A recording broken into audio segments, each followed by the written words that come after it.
आज दुनिया में सुविधाओं और तकनीक का बोलबाला है। हमने अचानक पर्यावरण को बदल दिया है और उसके साथ तालमेल बिठाने के लिए बढ़िया किस्म की जीनों को विकसित कर लिया है।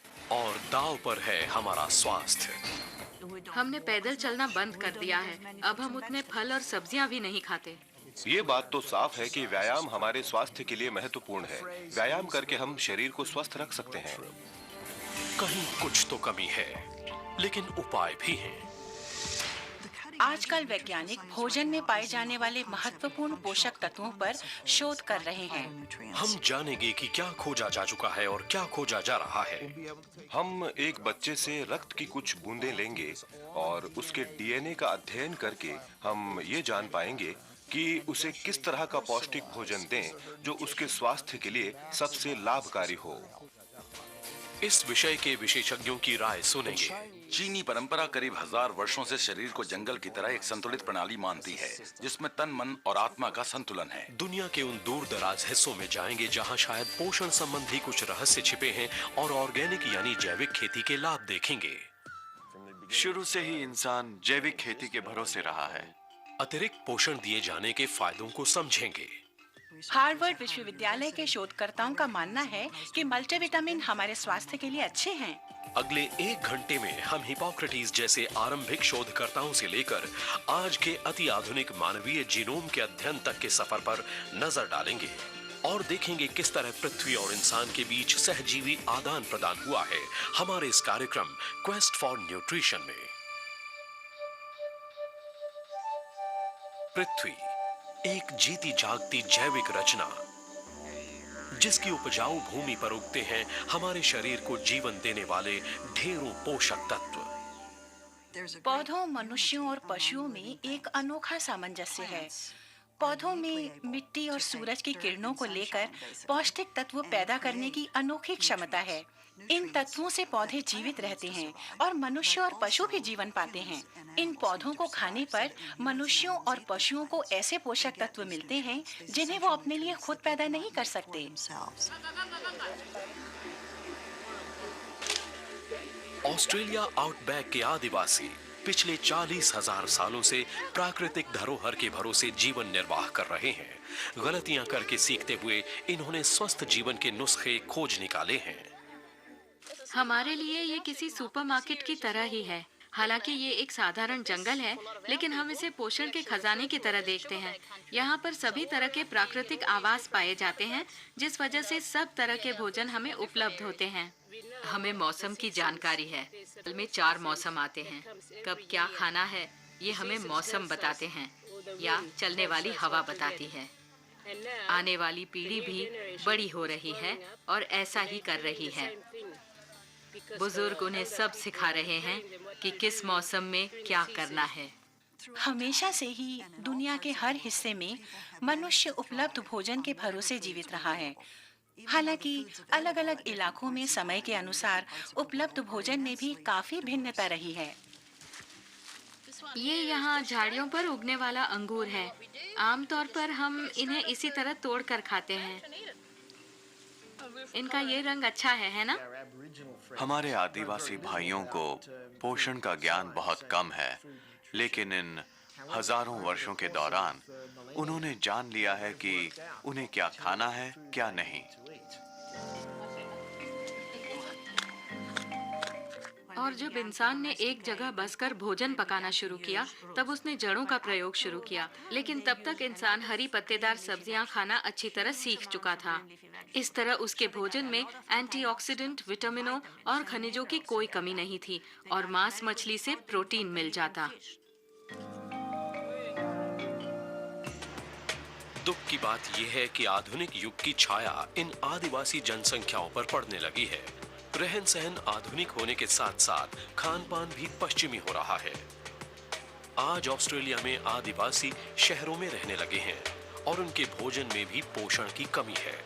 इस कमी के असर देखे जा सकते हैं। डॉक्टर के पास जाकर मैंने कहा कि क्या आप मेरे खून की जांच कर सकते हैं? एक नर्स ने मेरे खून की जांच की और बताया कि मुझे मधुमेह है। तो आज का खाद्य उद्योग हमें कुपोषित बनाने में काफी हद तक सफल हो रहा है। और दुर्भाग्य की बात यह है कि इन आदिवासियों ने भी अपने समाज में घुसपैठ करने वाले पश्चिमी भोजन को अपनाना शुरू कर दिया है और पोषण की कमी के दुष्प्रभाव इनके स्वास्थ्य पर नजर आने लगे हैं। आज जाकर विज्ञान ने ये समझना शुरू किया है कि प्रकृति से मिलने वाले आहार का भरपूर लाभ कैसे उठाया जाए। हालांकि यहाँ तक पहुँचते पहुँचते कई हजार साल लग गए, तब कहीं जाकर ये रहस्य घने जंगलों से निकलकर विज्ञान के हाथ आए हैं।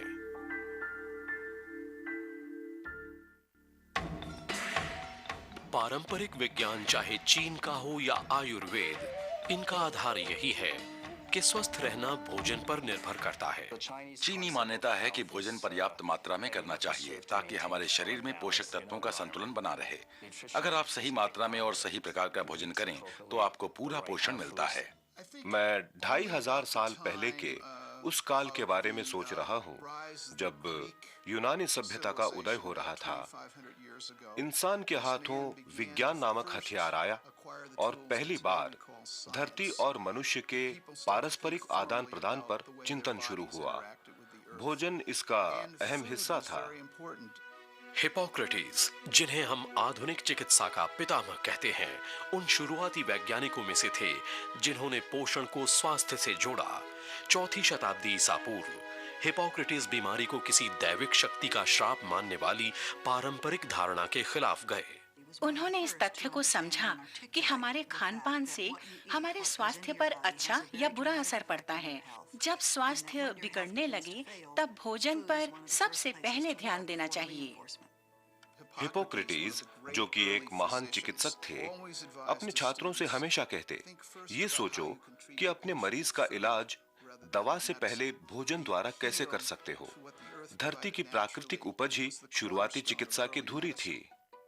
और अगली 24 शताब्दियों तक भोजन और स्वास्थ्य के बीच संबंध स्थापित करना पश्चिमी विज्ञान के सामने एक बड़ी चुनौती रही।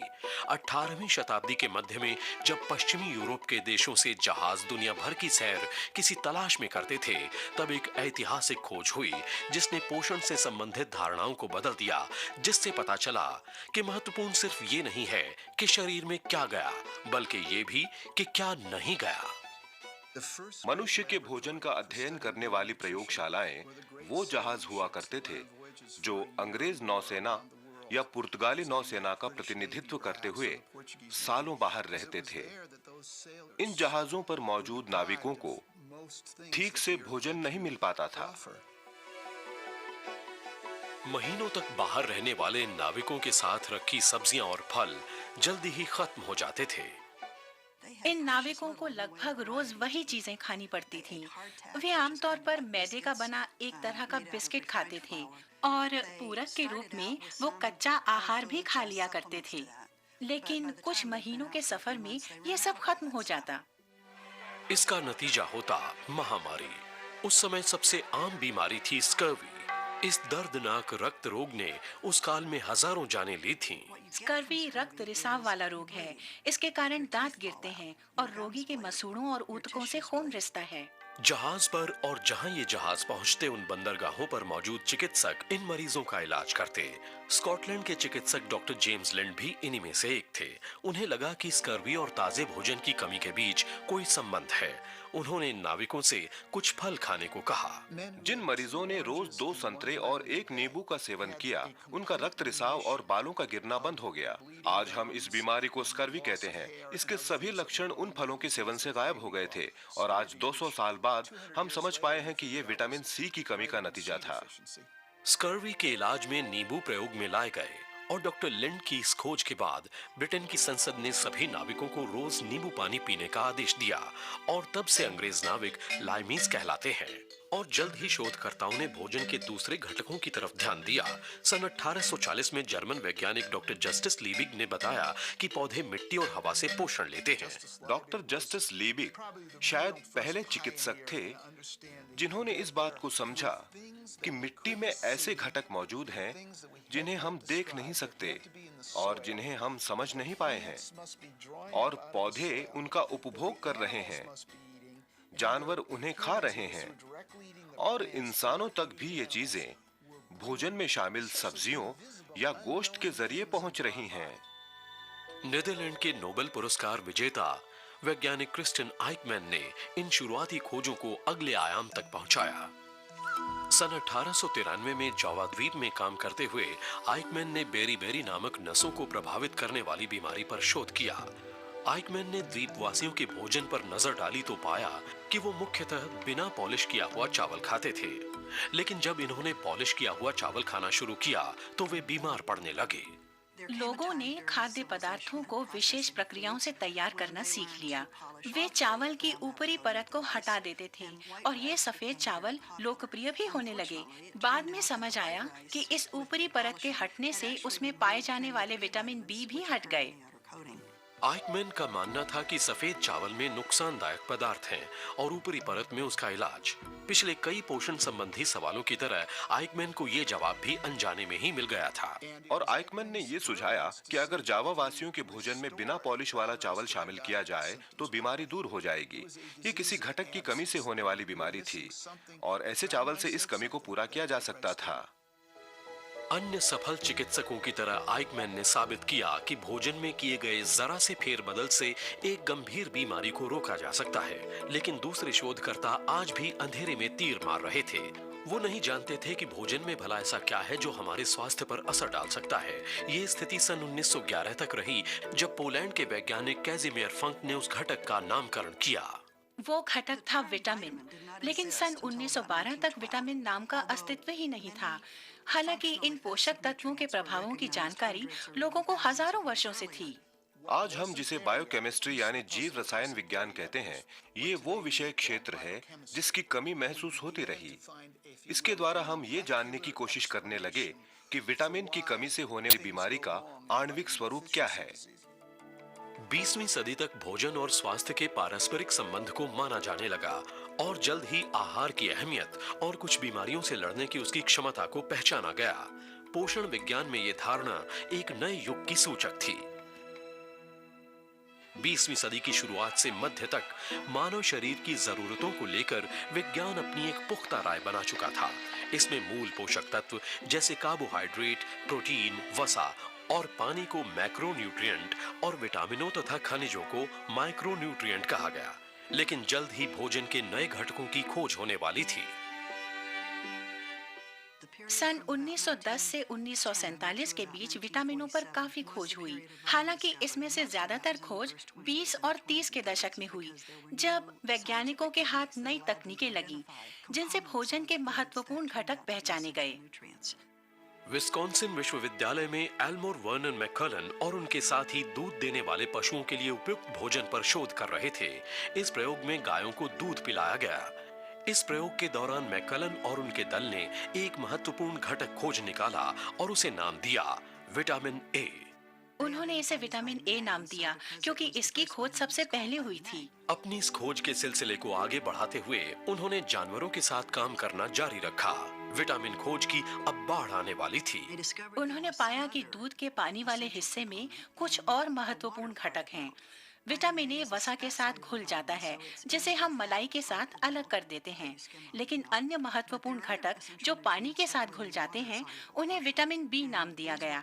शुरू में सोचा गया था कि विटामिन बी का सिर्फ एक प्रकार है, लेकिन धीरे धीरे कई तरह के विटामिनों का पता चला, जैसे B1, B2, B6 वगैरह। यहाँ विटामिन के बाद विटामिन खोजे जा रहे थे, वहीं आहार विशेषज्ञों ने भोजन के लाभकारी तत्वों पर ध्यान देना शुरू किया। पोषण का इतिहास और हमारे स्वास्थ्य में पोषण की भूमिका के बदलते स्वरूपों का इतिहास सही मायनों में उन शोधकर्ताओं का इतिहास है जिन्होंने पारंपरिक चिकित्सा की सीमा रेखाओं को पार किया। ये तथ्य आज भी उतना ही सच है जितना 17वीं सदी में था। 20वीं सदी की शुरुआत में कार्ल रेम्बोग नामक एक व्यक्ति चीन में अपना काम कर रहा था। अमेरिकी व्यवसायी कार्ल रेनबोग ने महसूस किया कि चीन के ग्रामीण शहरवासियों से कहीं ज्यादा तंदुरुस्त थे। उन्होंने देखा कि शहरवासियों के पास खेती की जगह की कमी है और उनके भोजन में सब्जियां उतनी नहीं हैं। उनका चावल भी पॉलिश किया हुआ होता था, वहीं ग्रामीणों के भोजन में प्राकृतिक वस्तुएं ज्यादा थीं। इस समस्या के समाधान के लिए उन्होंने उपलब्ध पोषक तत्वों वाला घर में बना शोरबा तैयार किया। रेनबोग सोच रहे थे कि इस शोरबे की पौष्टिकता बढ़ाने के लिए क्या किया जा सकता है। जवाब के तौर पर उन्होंने जानवरों के हड्डियों के अंदर के गुदे को और हरी सब्जियों को चुना। फिर उन्हें आयरन यानी लौह का ख्याल आया। एक समय पर उन्होंने जंग लगी कीलों के बारे में भी सोचा। हालांकि जरूरी ये नहीं है कि उन्होंने किन चीजों को चुना, जरूरी ये है कि उन्हें ये ख्याल तो आया कि उस शोरबे में वो सब होना चाहिए जिन्हें हम आज विटामिन और खनिज के नाम से जानते हैं। और फिर उन्होंने पाया कि जो लोग उनका बनाया ये शोरबा लेते, उनका स्वास्थ्य अन्य लोगों से बेहतर होता। चीन के इस अनुभव ने रेनबॉग को प्रेरित किया कि वे भोजन में अतिरिक्त पोषण के विषय पर और खोज करें। रेनबॉग वापस अमेरिका लौटकर पोषण सुधार की खोज के लंबे सफर पर निकल पड़े और सफर के हर पड़ाव पर उन्हें यह एहसास होने लगा कि धरती में सारे जवाब छिपे हैं। ऑर्गेनिक यानी जैविक खेती की तरफ हमारा ध्यान खींचने वाले शुरुआती लोगों में रेनबॉग शामिल हैं।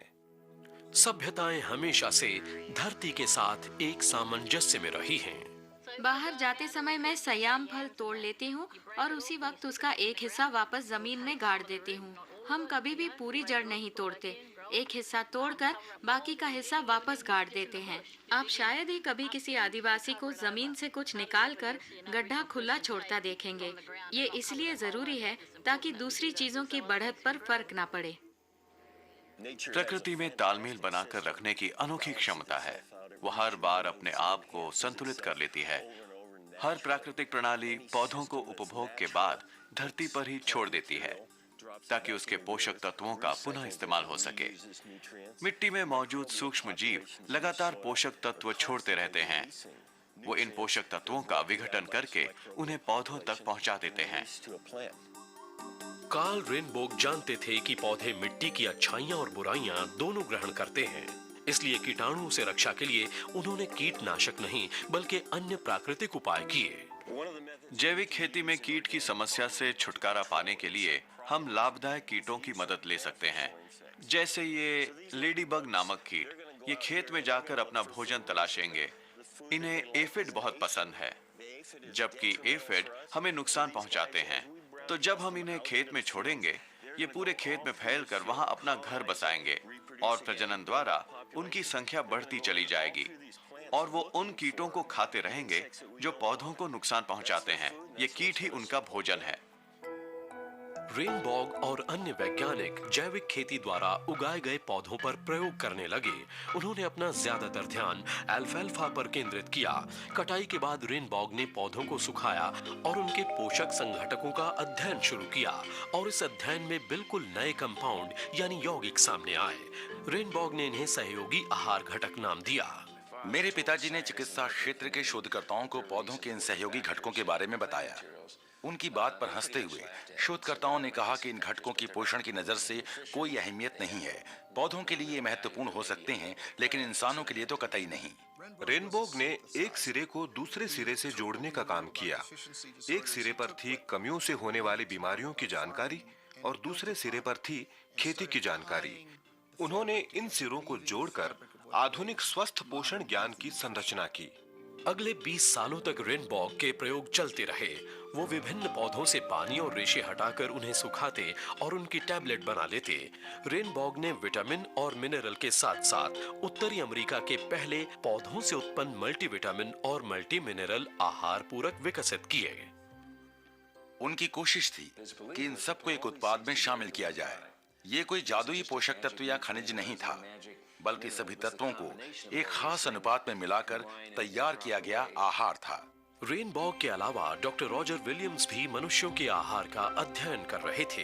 विलियम्स का मानना था कि कई अपरिचित यौगिक भी आहार के लिए महत्वपूर्ण होते हैं। उन्होंने इन विटामिन नुमा पदार्थों को नाम दिया न्यूट्रीलाइट, जो एक सीमित मात्रा में पोषण में अपना योगदान देते हैं। हालांकि विलियम्स और रेनबॉग के सिद्धांतों को स्वीकार करने में दुनिया को कई साल लग गए। सन 1960 में 7 विभिन्न देशों के आहारों का अध्ययन किया गया ताकि इंसान के स्वास्थ्य पर होने वाले उनके असर को समझा जा सके। इस अध्ययन में एक आहार सबसे बढ़िया माना गया। मैंने इस अध्ययन में पाया कि क्रीट द्वीप वासियों को सबसे कम दिल की बीमारियां हो रही हैं। इनकी औसत उम्र सबसे ज्यादा थी और कैंसर की दर भी सबसे कम थी। तब मैंने ग्रीस के पारंपरिक भोजन पर गौर करने का फैसला किया। ग्रीसवासी लगभग 4000 सालों से समुद्री और जमीनी दोनों प्रकार का भोजन करते आ रहे थे। तब मुझे लगा कि शायद इनका भोजन वैसा ही था जिसे खाकर हम सब विकसित हुए हैं, क्योंकि मुझे मालूम था कि वो लोग जंगली पौधे काफी खाते हैं। डॉक्टर आर्टेमिस सिमोपुलस ने इस अध्ययन के नतीजों को भोजन के एक और आवश्यक घटक फैटी एसिड पर किए अपने एक अन्य अध्ययन से मिलाया। फैटी एसिड ऐसे संदेश वाहक हैं जो कोशिकाओं को सामान्य उपापचय की सलाह देते हैं। इन आवश्यक फैटी एसिड के दो प्रकार होते हैं और इन्हें आवश्यक इसलिए कहा जाता है क्योंकि हमारा शरीर इन्हें पैदा नहीं करता, ये हमें आहार द्वारा ही प्राप्त होते हैं। इनके दो प्रकार हैं, ओमेगा 6 और ओमेगा 3। इन्हें ये नाम इनकी रासायनिक बनावट की वजह से मिले हैं। विकास की प्रक्रिया में इन दोनों प्रकारों का संतुलन बना रहता है। आज के पश्चिमी भोजन में ओमेगा 6 हमें मक्का, सूरजमुखी और बिनौले से तैयार वनस्पति तेल में और ओमेगा 3 हमें ताजे पानी की मछलियों में मिलता है। स्वास्थ्य के लिए इनमें संतुलन रखना होगा। ग्रीस में इसका बेहतरीन अनुपात है, लगभग 2:1 के बराबर, और जापान में क्योंकि वो मछली बहुत खाते हैं, ये अनुपात 4:1 है। जापान की एक खासियत और है, ओकिनावा द्वीप पर दुनिया के किसी भी क्षेत्र से कहीं ज्यादा 100 से ज्यादा उम्र वाले लोग पाए जाते हैं। ओकिनावा वासियों के औसत भोजन में फल, सब्जियों और साबुत अनाज के 7 हिस्से होते हैं और हफ्ते में 3 बार मछली होती है। और इसके साथ ये हर रोज 6 कप ग्रीन टी यानी जड़ी बूटी वाली चाय पीते हैं और इसका नतीजा है स्वस्थ हृदय और कैंसर की सबसे कम दर। 70 के दशक तक पोषण विज्ञान को दुनिया में मान्यता मिल चुकी थी और अमेरिका में सरकार ने हरी पत्तियों और पौधों पर आधारित भोजन को बढ़ावा देने के कई प्रयास किए थे। सन 1976 में छपी report diet and the killer diseases से पता चला कि अपने भोजन में सुधार लाने से कैंसर, हृदय रोग और ऑस्टियोपोरोसिस जैसी अन्य जानलेवा बीमारियों का खतरा कम किया जा सकता है। अनुमान है कि 35% घातक बीमारियों की मुख्य वजह है हमारी आहार संबंधी आदतें, धूम्रपान, व्यायाम की कमी और कुपोषित भोजन। पोषण के विषय में की गई खोज के लिए शुरुआती शोधकर्ताओं को वैज्ञानिक स्वीकृति मिल चुकी थी, लेकिन ये कोशिशें जारी रहीं। आज सन 2004 में भी हम पृथ्वी से पोषक तत्व ले रहे हैं और जहां पोषण की तलाश में हमारी कोशिशें जारी हैं, वहीं विज्ञान ने साबित किया है कि स्वस्थ जीवन के लिए उत्तम पोषण हमें प्रकृति ही प्रदान कर सकती है। पोषण से संबंधित एक दिलचस्प तथ्य ये भी है कि दुनिया के हर कोने में बसने वाले लोगों को उनके अलग अलग आहार होने के बावजूद पर्याप्त पोषण मिल जाता है। एक आदिवासी समाज मुख्य रूप से कच्चा आहार ग्रहण करता है और वो भी स्वस्थ है। ये पोषक तत्व पौधों को जीवन और बढ़ने का मौका देते हैं। जानवरों में भी ये पोषक तत्व होते हैं और उनके विकास में योगदान देते हैं। उनका गोश्त खाने पर ये तत्व मनुष्य तक भी पहुंच जाते हैं। ये परस्पर लेन देन हजारों सालों से इसी तरह चला आ रहा है। पोषण विज्ञान आज हमें बताता है कि प्राकृतिक आहार किस तरह हमारे स्वास्थ्य को बरकरार रखने में योगदान देता है। इस ज्ञान का आधार विटामिन है जो पोषण की धुरी की तरह हैं। विटामिन शरीर के अलग अलग हिस्सों में अलग अलग काम करते हैं। इनके बिना शरीर का सुचारू रूप से चल पाना मुश्किल होगा। ये बिन पहियों की गाड़ी चलाने जैसा होगा जो आगे बढ़ ही नहीं पाएगी। विटामिन शरीर की जैव रासायनिक प्रक्रियाओं को सुचारू रूप से काम करने में मदद करते हैं। परिभाषा के आधार पर विटामिन एक ऐसी चीज है जिसे हम पैदा नहीं कर सकते। विटामिन पेट में वहां पहुंचते हैं जहां एसिड द्वारा भोजन को तोड़कर टुकड़े किए जाते हैं। फिर आंतों में एक विस्तृत प्रक्रिया से भोजन को विभिन्न हिस्सों में विभाजित किया जाता है और फिर आंतों की दीवारें इसे सोख लेती हैं। इसके बाद रक्त धारा विशेष प्रोटीनों, विटामिनों और खनिजों को कोशिकाओं तक पहुंचा देती है। आज 21वीं सदी के इस मोड़ पर आधुनिक समाज का पूरा दमखम तकनीक पर आधारित है।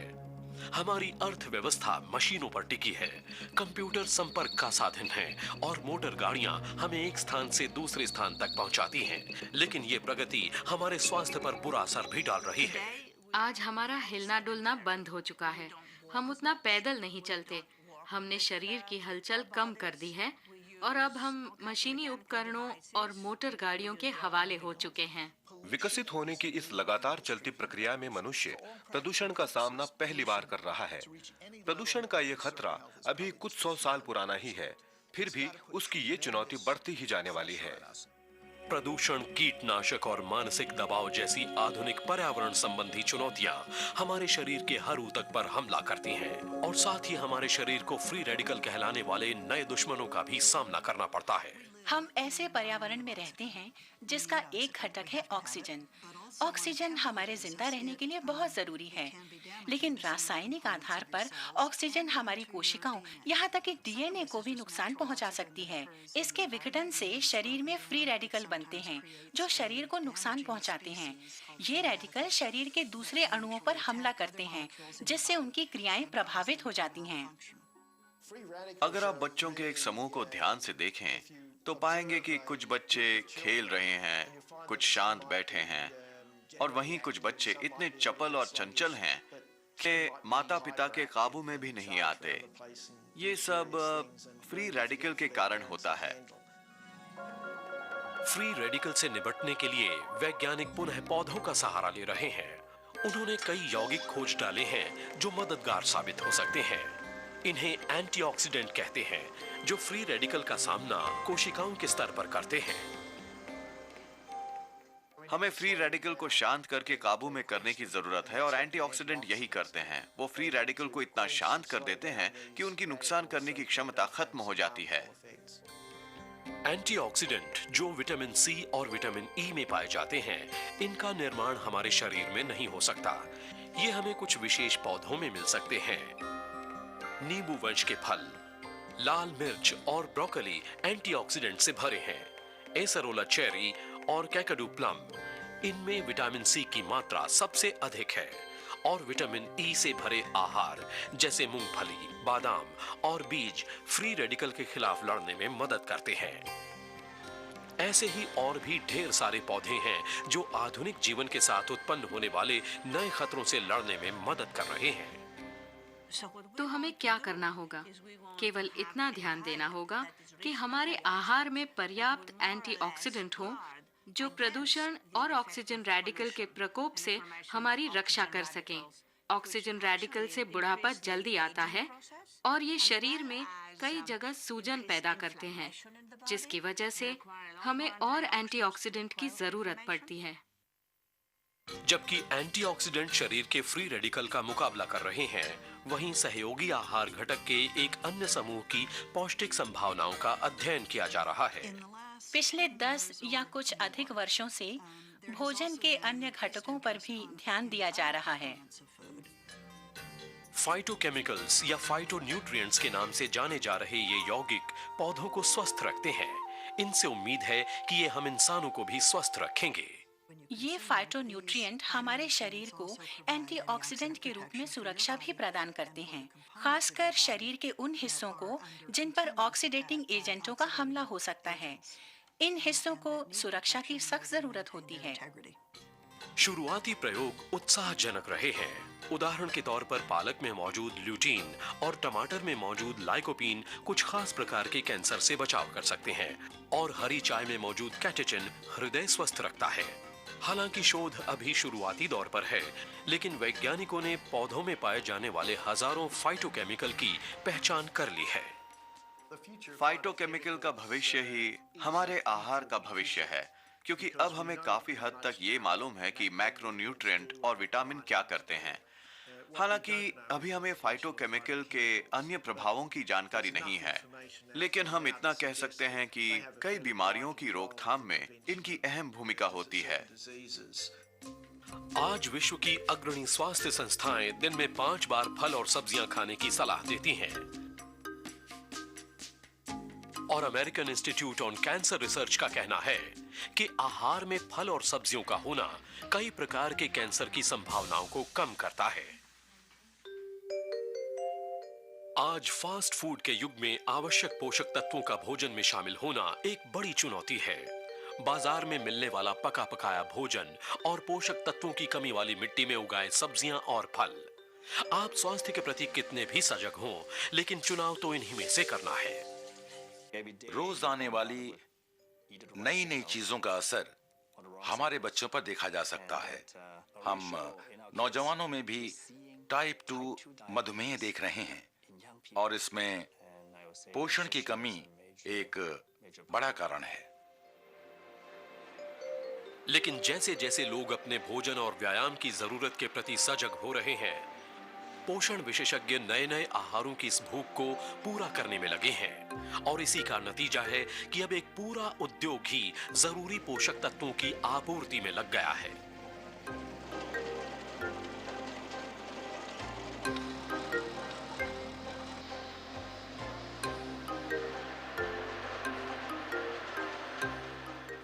आज हमारे पास कई तरह के खाद्य पदार्थ उपलब्ध हैं, जैसे फल, सब्जियां और गोश्त इत्यादि।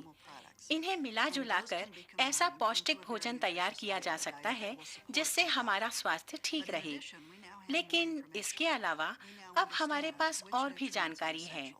अब हम जानते हैं कि हमारे लिए कौन से पौष्टिक तत्व जरूरी हैं और हम इन तत्वों को टैबलेट और कैप्सूलों में बंद करके लोगों को उपलब्ध करा रहे हैं ताकि उन्हें पूरा पोषण मिल सके। अगर हम इन पूरक कैप्सूलों की पूरी श्रृंखला का सेवन करें, तो हम अपने शरीर की सभी जरूरी आवश्यकताओं को आसानी से पूरा कर सकते हैं। 2000 सालों के पोषण संबंधी अनुभवों को मिलाकर गोलियों और कैप्सूलों के रूप में दुनिया के कोने कोने तक पहुंचाया जा रहा है। विटामिन और खनिजों की अतिरिक्त खुराक का बाजार सालाना $60 अरब से भी ज्यादा है। ऐसा माना जाता है कि जो लोग अपने आहार में परिवर्तन लाते हैं या फिर सही मात्रा में चुनिंदा पौष्टिक तत्वों के टैबलेट लेते हैं, वो हृदय रोग, ऑस्टियोपोरोसिस और कैंसर के खतरे को काफी हद तक कम कर सकते हैं। पोषण की पूर्ति करने वाले तत्वों की संरचना अलग अलग होती है। कृत्रिम पोषक तत्व किसी खास विटामिन के होते हैं, जबकि प्राकृतिक पोषक तत्वों में विटामिन, खनिज और फाइटोन्यूट्रिएंट सभी का मिश्रण होता है। ये दोनों प्रकार अभी कैप्सूल और गोलियों के रूप में मिलते हैं, लेकिन इन्हें बदलने की कोशिशें जारी हैं। कुछ लोगों की फल और सब्जियां खाने में रुचि नहीं है और कुछ लोग इन विटामिनों को अतिरिक्त पूरक तत्वों के रूप में लेना पसंद करते हैं। शायद सेब खाने से डॉक्टर के पास जाने की जरूरत ना पड़े, लेकिन खास बात यह है कि ये पौष्टिक आहार और उपयुक्त रूप से लिए जा रहे अतिरिक्त पूरक पोषक तत्वों का प्रतीक है। आखिर ये फलों और सब्जियों के गुणों का निचोड़ ही तो होते हैं। हालांकि इन पूरक पोषक तत्वों से सभी को लाभ होता है, लेकिन कुछ को जरा ज्यादा होता है। अगर आप शाकाहारी हैं और मछली नहीं खाते, तो आपको पूरक पोषण चाहिए। आपके शरीर को मिलने वाले ओमेगा 3 फैटी एसिड में कोई फर्क नहीं होगा, चाहे आप मछली खाएं या फिर अलग से पूरक के रूप में लें।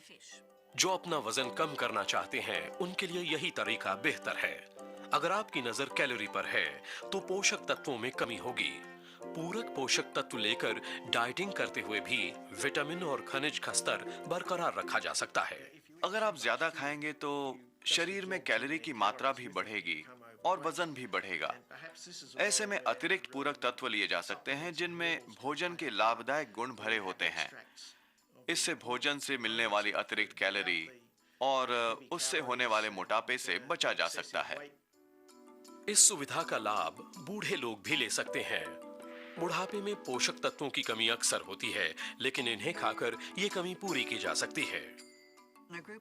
टफ्ट्स विश्वविद्यालय के शोधकर्ताओं ने कुछ ही साल पहले बुजुर्गों के लिए पिरामिड के रूप में एक आहार तालिका तैयार की थी। ये नया पिरामिड पहले के सुझाए गए आहारों में कुछ बदलाव लाता है, पर फिर भी इसके ऊपर एक झंडी लगी है जो उन्हें अतिरिक्त पौष्टिक तत्वों की खुराक लेने की याद दिलाती है। इस भागती दौड़ती दुनिया में पोषक टिकियां भी लोकप्रिय हो रही हैं। अरबों रुपए के इस उद्योग ने समय के साथ भागने वालों के लिए भी पोषक तत्व मुहैया कराए हैं। लेकिन एक बात हमेशा याद रखनी होगी कि इन पूरक पोषक तत्वों के साथ ही स्वस्थ आहार लेना भी जरूरी है। हमारे लिए ये समझना जरूरी है कि ये पौष्टिक तत्व कितने भी अच्छे क्यों ना हों, ये एक बीमा पॉलिसी की तरह ही रहेंगे। ये जरूरी है कि इनके साथ स्वस्थ भोजन लिया जाए और स्वस्थ जीवन शैली अपनाई जाए। इन पूरक पोषक तत्वों का एक और लाभ इनका आसानी से मिलना है। ऑस्ट्रेलिया के आदिवासियों का पसंदीदा कैकाडू प्लम इसका आदर्श उदाहरण है कि कैसे दुनिया के कोने में पाया जाने वाला आहार अब दुनिया भर में उपलब्ध है। कैकाडू प्लम केवल ऑस्ट्रेलिया के उत्तरी हिस्से में ही उगता है, इसलिए हमें इस फल को और इसमें मौजूद विटामिन सी को सहेज कर रखने का तरीका खोजना होगा। इसे अतिरिक्त पूरक तत्वों में परिवर्तित करना सबसे कारगर तरीका होगा। पोषक तत्वों का बाजार दिन प्रतिदिन बढ़ रहा है। इस मांग को पूरा करने के लिए एक विस्तृत श्रृंखला पेश करने की चुनौती है।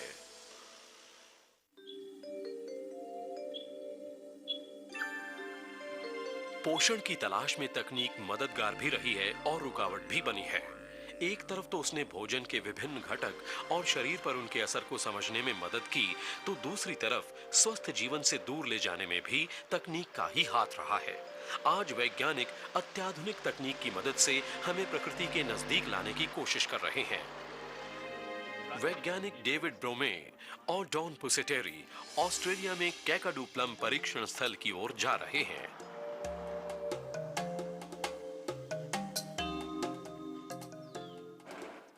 वहाँ कुछ कंगारू हैं। हाँ, वो रहे कंगारू, वो यहाँ चरते हैं। यहाँ एक बड़े क्षेत्र में इन्होंने कैकाडू प्लम की जैविक खेती शुरू की है। यहाँ विभिन्न आकार के हजारों कैकाडू प्लम के पेड़ हैं। इन्होंने 5 वर्षों तक इन पेड़ों की सेवा की है, इस उम्मीद में कि ये फल दुनिया भर में प्लम की मांग को पूरा करेंगे। इनका उद्देश्य इन फाइटोन्यूट्रिएंट से भरपूर प्लम को पूरक पोषक तत्व में परिवर्तित करना है। ये एक दिलचस्प मोड़ है, जबकि ऐसे फल जिनकी कभी कोई कद्र नहीं थी, अचानक आज पश्चिमी देशों को इनकी जरूरत महसूस हुई है। ये एक प्राचीन फल है जिसे किसी भी प्रकार से दूषित नहीं किया गया है और न ही इसकी खेती में कृत्रिम या रासायनिक खाद का इस्तेमाल हुआ है। तो आज यहाँ हजारों साल पुराना ये फल वैसा का वैसा ही उगाया जा रहा है और अब इसका एक पूरा बाग है। यहाँ के आदिवासी कैकाडू प्लम को सेहत के लिए बहुत फायदेमंद फल के रूप में देखते रहे हैं। बाद में मालूम पड़ा कि इसमें विटामिन सी का भंडार है और इसी वजह से ये फल सेहत के लिए बहुत अच्छा है। इसमें और भी कई तत्व हैं जिन्हें खोजने के प्रयास चल रहे हैं।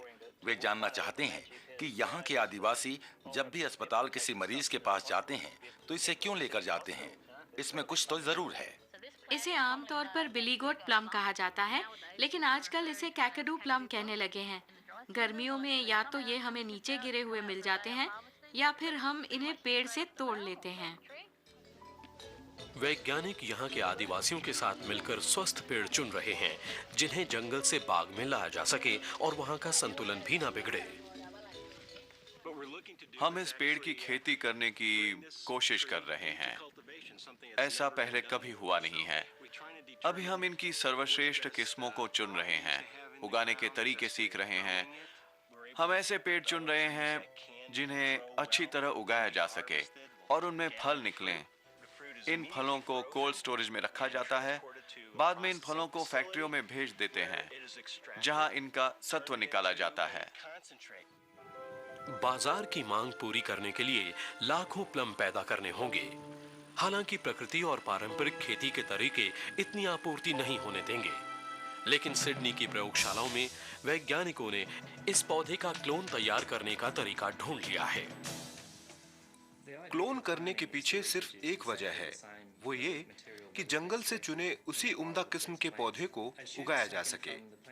जंगल से एक पौधा लेकर उसे नर्सरी में उगाने की कोशिश की जा रही है। इसके बाद टिश्यू कल्चर प्रक्रिया द्वारा कई पौधे तैयार किए जाएंगे, फिर उन्हें बाग में भेज दिया जाएगा। इस तरह हजारों पेड़ लगाए जा सकते हैं और लाखों प्लम पाए जा सकते हैं। हमारी कोशिश है कि कैकाडू प्लम के उम्दा किस्म के और ज्यादा पेड़ उस बाग के क्षेत्र में उगाए जा सकें। जैसे ही प्रयोगशाला के इन पौधों की जड़ें निकलेंगी, उन्हें वापस बाग में भेज दिया जाएगा। हमने एक चक्र पूरा कर लिया है। यह वाकई कमाल है। ये वो बिंदु है जहां विज्ञान और प्रकृति का मिलन होता है। हम जैसे विज्ञान और प्रकृति के बीच छलांगे लगा रहे हैं और ऐसा बार बार कर रहे हैं। और शायद कुछ ही वर्षों में हम टिश्यू कल्चर से जन्मे इन पेड़ों के फल देख रहे होंगे और इस फल में विटामिन सी की मात्रा खूब होगी। हाँ बिल्कुल। और दुनिया के साथ हम इन्हें बांटना चाहेंगे। इस तरह के खास पौधों और जड़ी बूटियों को दुनिया भर में बांटने की कोशिशें कई जगह चल रही हैं। साइबेरिया में रोडियोला रोजेआ को सदियों से स्फूर्ति देने और भूख दबाने के लिए उपयोग किया जाता रहा है। कॉन्गो गणराज्य में उगती है एफ्रेमोमम स्टिपुलेटम। अदरक परिवार की इस बूटी का इस्तेमाल पुरुषों में प्रजनन क्षमता बढ़ाने के लिए किया जाता रहा है। चीन में कुकुरमुत्तों का अध्ययन प्रतिरक्षण क्षमता बढ़ाने की दवा के रूप में किया जा रहा है। शैवाल बड़े पैमाने पर उगाए जा रहे हैं ताकि बीटा कैरोटीन जैसे महत्वपूर्ण कैरोटीनॉइड प्राप्त हो सकें। इनके अलावा हजारों ऐसे पौधे हैं जिनके फायदे खोजे जाने बाकी हैं। हम दुनिया में पाए जाने वाले कुल पौधों का 0.1% हिस्सा ही खाते हैं। जाहिर है इस क्षेत्र में अभी बहुत कुछ खोजा जाना बाकी है। जबकि वैज्ञानिक नए पौधों की तलाश में दुनिया की खाक छान रहे हैं, वहीं पोषण विज्ञान का भविष्य व्यक्तिपरक होगा। जैसा कि चीन के चिकित्सक सदियों से मानते आए हैं कि हर मनुष्य अपने आप में दूसरों से एकदम अलग है, इसलिए उसका इलाज भी एकदम अलग होना चाहिए। हालांकि हम पूरी तरह समझ नहीं पाए हैं, लेकिन हर मनुष्य भिन्न है और मानव शरीर की पौष्टिक जरूरतें भी उस व्यक्ति की जीनों के मुताबिक दूसरों से जरा भिन्न होंगी। उन पर पर्यावरण और खान पान का भी असर होगा। इस बात की पुष्टि 2500 साल पहले हो चुकी है। हिप्पोक्रेटिस ने कहा था कि इंसान का स्वास्थ्य उसकी व्यक्तिगत संरचना द्वारा संचालित होता है। इसे ही तो हम आनुवांशिकी कहते हैं। मनुष्य की व्यक्तिगत पोषण आवश्यकताओं का समर्थन जीनोम के अध्ययन द्वारा भी हुआ है। पोषण विशेषज्ञों के हाथ आया ये नया हथियार पोषण विज्ञान को एक नए युग में पहुंचाएगा। जीनोम परियोजना की सबसे बड़ी उपलब्धि रही है जीनों को समझना और उनकी रचना की जानकारी वगैरह। अब हमने इंसानों को उनकी जीनों से पहचानने और समझने की शुरुआत की है। पोषण के साथ भी यही होगा। अब पोषण संबंधी जरूरतों को उस व्यक्ति की जीनों की पृष्ठभूमि के आधार पर निर्धारित किया जाएगा। कुछ विटामिन या खनिज एक आदमी के लिए जितने फायदेमंद होंगे, जरूरी नहीं है दूसरे के लिए भी उतने ही फायदेमंद साबित हों। पोषण व्यक्तिगत आधार पर दिया जाएगा। चीनी चिकित्सा पद्धति में हर व्यक्ति की अपनी खास विशेषताएं होती हैं, जिसके आधार पर भोजन, व्यायाम और दवाइयां तय की जाती हैं। इसमें आनुवांशिकी का भी महत्वपूर्ण योगदान होता है। अब हमने ये जाना है कि हम जो खाते हैं वो हमारी जीन को संचालित करता है। इस जानकारी का पोषण के भविष्य पर बड़ा असर पड़ेगा और फिर व्यक्तिगत आहार, पूरक पोषक तत्वों और जीवन शैली में बदलाव द्वारा कई जानलेवा बीमारियों से छुटकारा पाया जा सकेगा। निकट भविष्य में ऐसा होगा कि हम किसी बच्चे से रक्त की कुछ बूंदें लेंगे और उसके डीएनए का अध्ययन करके हम उसकी जीनों की पृष्ठभूमि के बारे में जान पाएंगे, जिससे हमें पता चलेगा कि उसे किस तरह का पौष्टिक भोजन दें जो उसके स्वास्थ्य के लिए सबसे लाभकारी हो। आज हम सब इसमें एक साथ हैं। पौष्टिक आहार और उत्तम स्वास्थ्य की खोज सदियों की तरह आज भी जारी है और विज्ञान के विकास ने हमें बताया है कि ज्यादातर जवाब हमारे आसपास प्रकृति में घुल मिलकर हमारे चारों तरफ मौजूद थे। हम जब इस दुनिया में आए तो हमारे लिए भोजन की पूरी व्यवस्था मौजूद थी। इसलिए अब ये हमारी जिम्मेदारी है कि हमने प्रकृति को जो भी नुकसान पहुंचाया उसकी भरपाई करें। तो 21वीं सदी में स्वस्थ रहने के क्या नुस्खे हैं? सही आहार लें जिसमें कैलोरी और पोषण की पर्याप्त मात्रा हो। भोजन के अतिरिक्त जो पोषक तत्व चाहिए वो जरूर लें। रोजाना सघन व्यायाम करें, चाहे वो कुछ मिनट के लिए ही क्यों ना हो। मानसिक दबाव से दूर रहें। आज हम जिस दुनिया में हैं, वहाँ दबाव बहुत ज्यादा है।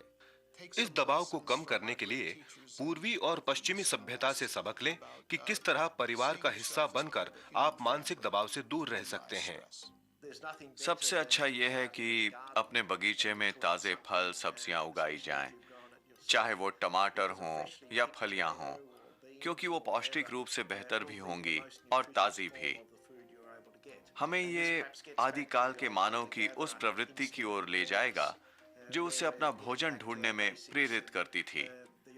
ये उसी तरह होगा जैसे हजारों साल पहले हमारे पूर्वज खुद सब्जियां उगाकर खाया करते थे।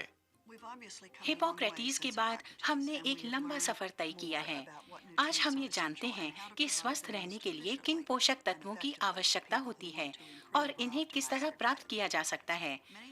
आज कई पोषण विशेषज्ञों का मानना है कि बेहतर स्वास्थ्य के लिए बेहतर आहार जरूरी है। 2000 साल पहले हिप्पोक्रेटिस का भी यही मानना था।